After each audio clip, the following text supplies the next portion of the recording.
বন্ধুরা, তো দেখুন আজকে আমি ঝিঙ্গার চাটনি করছি। তো এটা আমি ফেসবুক থেকে দেখছি রেসিপিটা। তো প্রথমে ঝিঙ্গাগুলো এরকম কাটিয়ে নেবা। এখন চুকলাগুলো না ছাড়াইলেও তাও আমি ছাড়াই নিচ্ছি অল্প অল্প।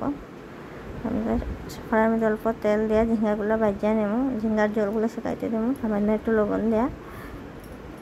তখন ঝিঙ্গাগুলো ভাজা হয়ে গেছে, নামাই নেব।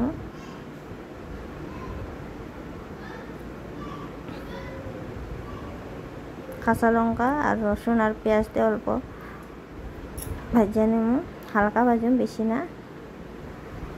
মানে এত টেস্টি হয়েছে, আজকে আমি শুধু ঝিঙ্গা চাটনি দিয়ে ভাত খাই আনিছি। আপনারাও একবার ট্রাই করবেন, মানে কীরকম এত টেস্টি হয়েছে। ঝালটা আপনারা অনুযায়ী দেবেন, আমি ঝালটা কম খাওয়ার জন্য ঝালটা কম দিছি। দেখুন এগুলো সব মিক্সিতে পেস্ট করে নেব।